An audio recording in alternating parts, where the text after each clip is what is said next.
Hello guys, तेज classes में आप लोगों का बहुत बहुत स्वागत है।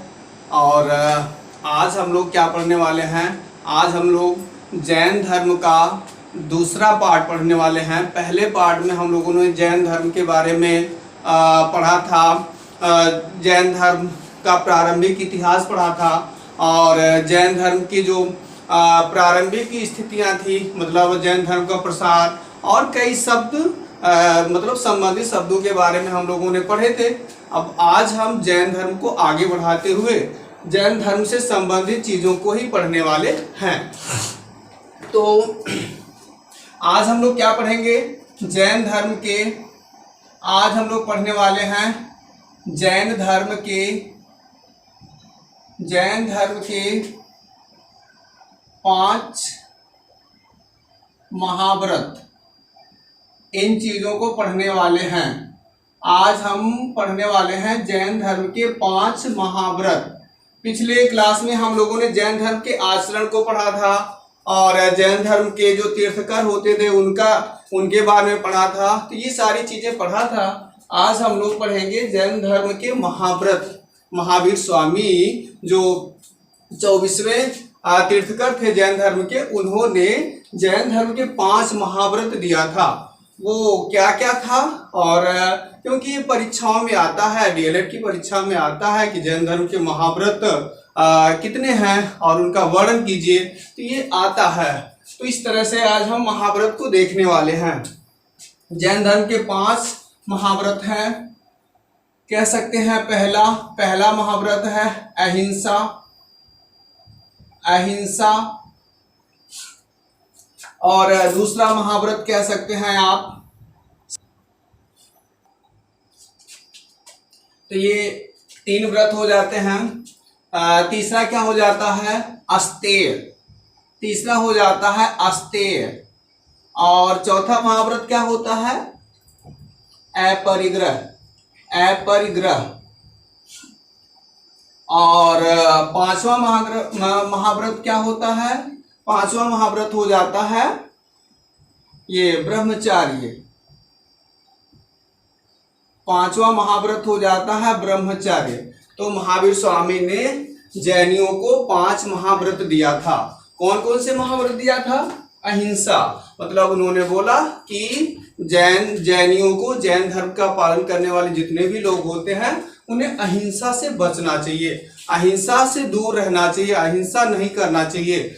और जैन धर्म की मान्यता थी कि सूक्ष्म से सूक्ष्म जीव को नहीं मारा जा सकता, जीव हत्या नहीं की जा सकती है और मांसाहार का सेवन नहीं किया जा सकता। जैन धर्म का पालन करने वाला व्यक्ति मांसाहार, जीव हत्या इत्यादि नहीं कर सकता। तो पहला व्रत यही था, अहिंसा, जो कि पालन करना सामान्यतः बहुत कठिन था। इसे अहिंसा को पालन करने के लिए सामान्य सभी लोग इसका पालन नहीं कर पाते थे। जैसे सामान्य ब्राह्मण, क्षत्रिय और शूद्र, इन सभी को अहिंसा का पालन करना थोड़ा कठिन था, क्योंकि इनके द्वारा कहीं न कहीं हिंसात्मक हिंसा हो ही जाती थी। इसलिए वैसे इनके लिए ये व्रत कठिन भी था, लेकिन जैन धर्म का पहला महाव्रत यही था, अहिंसा। ठीक है।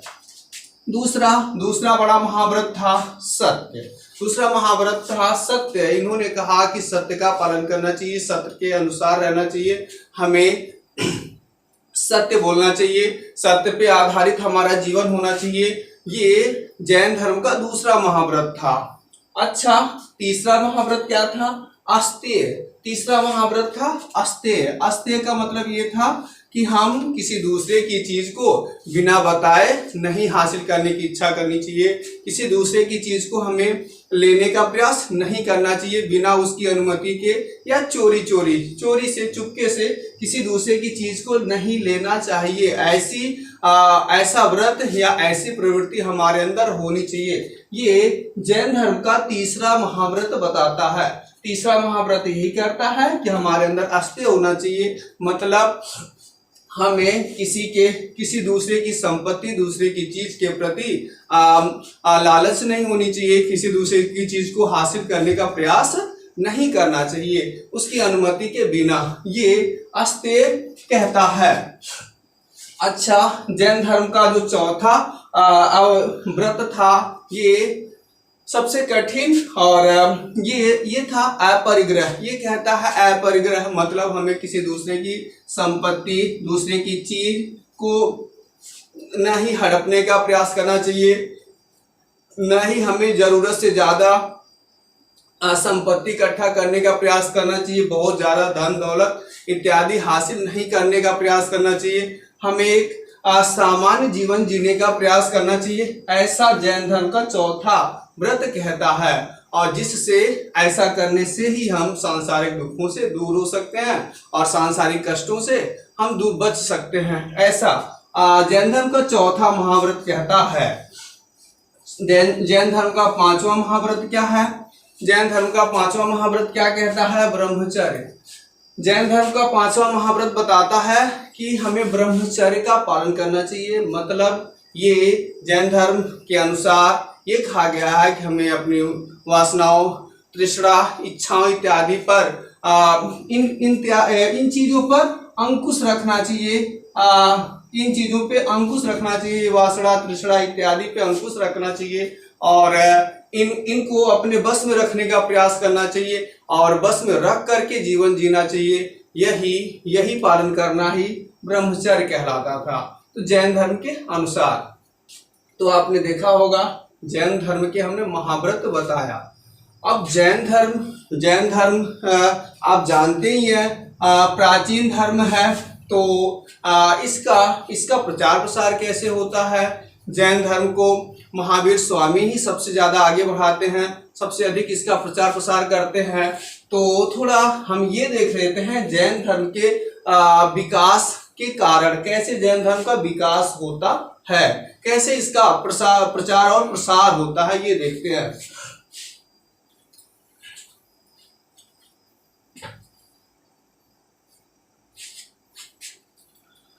तो देख लेते हैं जैन धर्म का प्रचार और प्रसार कैसे होता है। तो जैन धर्म के प्रचार प्रसार में सबसे प्रमुख योगदान तो यही था सबसे प्रमुख योगदान क्या था कि आप कह सकते हो नंबर 1 महावीर स्वामी का योगदान। महावीर स्वामी का योगदान ये जैन धर्म का सबसे पहला कहा जा सकता है कि सबसे पहला प्रयास था। इसके प्रगति का, उन्नति का सबसे पहला प्रयास करने वाले व्यक्ति कौन थे? महावीर स्वामी थे। ठीक है, इनका योगदान प्रमुख था। तो इनका योगदान क्या था? जैन धर्म के महावीर स्वामी जैन धर्म का मतलब विकास और प्रसार करने के लिए पूरे वर्ष भर भ्रमण करते थे और लोगों को शिक्षित करते थे, अपने धर्म के बारे में जानकारी देते थे, लोगों को समस्याओं से संबंधित बातों को बताते थे और कैसे उन्हें अपने जीवन से छुटकारा पाया जा सकता है, किस तरह से उन्हें अपने सांसारिक बंधनों से मुक्ति मिल सकती है, जैन धर्म के जो है आचरण को कैसे पालन करें, जैन धर्म के महाव्रतों का पालन कैसे करें और किस तरह से उन्हें एक अच्छा जीवन जीने को मिले, एक अच्छे जीवन को हासिल कर पाए। तो इसमें सबसे बड़ा योगदान महावीर स्वामी का ही था। महावीर स्वामी पूरे वर्ष भर 8 महीने पूरे देश में भ्रमण करते थे और लोगों को, स्त्री और पुरुषों को जैन धर्म की शिक्षाएं दिया करते थे। केवल वर्ष में 4 माह वर्षा के मौसम में किसी बड़े शहर या नगर में रहते थे और वहां रह करके 4 महीने के दिन बिताते थे, लेकिन बाकी 8 महीने वो भ्रमण करते हुए जैन धर्म का योगदान करते थे। ऐसा था। अच्छा, जैन धर्म के विकास का दूसरा कारण, जैन धर्म के विकास का दूसरा कारण क्या था? ये दूसरा कारण ये था सम्राटों का संरक्षण। सम्राटों का संरक्षण जैन धर्म। तो सम्राटों का संरक्षण, उस समय के तत्कालीन सम्राट जिन्होंने जैन धर्म को बहुत ही सहयोग किया था, तत्कालिक सम्राट थे अजात शत्रु थे।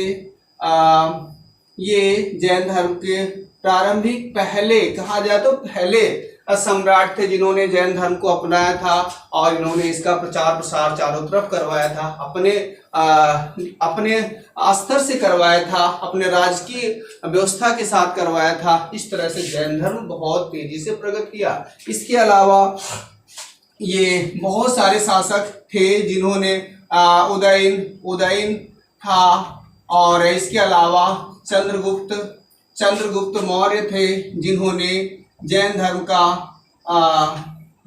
को अपनाया था और जैन धर्म का प्रचार और प्रसार करवाया था। इस तरह से जैन धर्म का संरक्षण राजाओं और सम्राटों के द्वारा किया गया था, जिससे जैन धर्म बहुत तेजी से आगे बढ़ा। तो और अगला क्या है, और अगला जैन धर्म के योगदान के क्या प्रमुख कारक थे। तीसरा था जैन साधुओं का योगदान, कह सकते हैं जैन साधुओं का योगदान। तीसरा प्रमुख योगदान कहा जा सकता है जैन धर्म के विकास का, ये कहा जा सकता है कि जैन साधुओं का योगदान, जैन धर्म के योगदान में जैन साधुओं का प्रचार प्रसार में जैन साधुओं का बहुत योगदान था। उन्होंने पूरे भारत में भ्रमण करके इसके प्रचार प्रसार को करवाया, इसकी उपलब्धियों, इसकी अच्छाइयाँ इत्यादि की शिक्षा लोगों को दिया। इस तरह से जैन धर्म बहुत तेजी से आगे बढ़ता है। अच्छा, और जो अगला कह सकते हैं जैन धर्म का अगला जो प्रमुख योगदान था, ये 5 महाव्रत, ये जैन धर्म का अगला प्रमुख योगदान ये था। 5 महाव्रत भी जैन धर्म के प्रचार प्रसार में बड़ा योगदान करता है। जो अभी मैंने बताया आपको 5 महाव्रत कौन कौन से थे, क्या थे, सत्य, अहिंसा, अस्तेय, अपरिग्रह और ब्रह्मचर्य। ये 5 महाव्रत थे जो जैन धर्म के विकास में प्रसार प्रसार में बहुत ही अधिक योगदान देते हैं। अच्छा, इसके बाद देखते हैं आगे क्या होता है। अच्छा, एक बात और बताएं, जब तक जैन धर्म मतलब महावीर स्वामी थे तब तक तो जैन धर्म बहुत तेजी से प्रगति करता रहा, विकास करता रहा। लेकिन महावीर स्वामी के बाद ऐसा होता है कि लगभग 300 ईसा पूर्व की घटना है। 300 ईसा पूर्व की घटना है। मगध में बहुत बड़ा क्या होता है, अकाल आता है। बहुत बड़ा मतलब क्या होता है, 300 ईसा पूर्व में क्या होता है कि मगध में बहुत बड़ा एक अकाल आती है, मतलब भीषण अकाल आता है और एकदम चारों तरफ लोगों के खाने पीने के लिए बहुत समस्या होती है। तो इस अकाल के दौरान जैन साधु कुछ अलग अलग देश के अलग अलग हिस्सों में, कुछ उड़ीसा कर्नाटक साइड में चले जाते हैं और उधर जीवन यापन करने लगते हैं, कुछ दूसरी तरफ चले जाते हैं। तो इस तरह से जैन धर्म के अनुयायी जो जैन भिक्षु साधु हुआ करते थे वो अलग अलग जगहों पे रहने लगे और अलग अलग संस्कृति के अनुसार जैन धर्म का पालन करने लगे।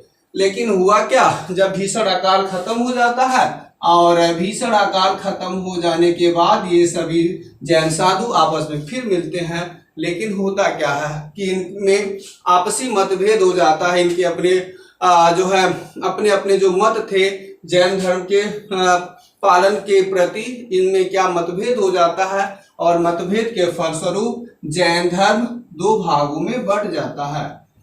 और ये 2 भागों में बंट जाता है। एक भाग हो जाता है श्वेतांबर, एक भाग हो जाता है श्वेतांबर और दूसरा भाग हो जाता है दिगंबर। 2 भागों में जैन धर्म बंट जाता है, श्वेतांबर और दिगंबर।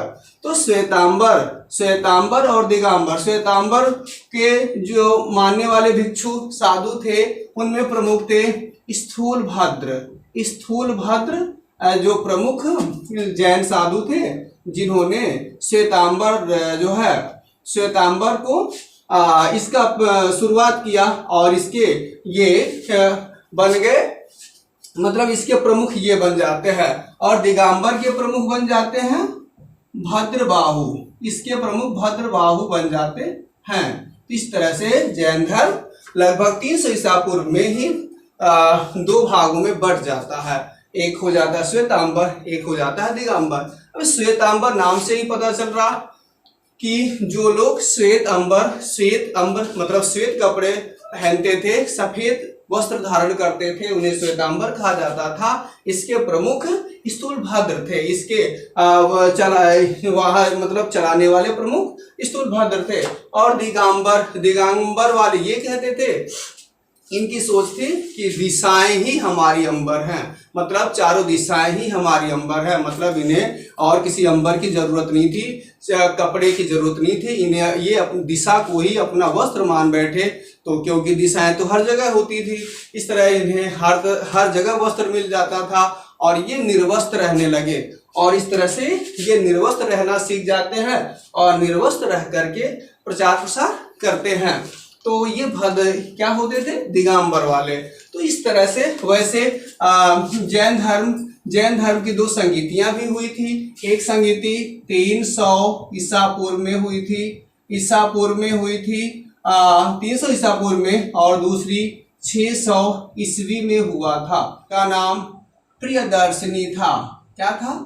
प्रियदर्शिनी था, उनका नाम प्रियदर्शिनी था।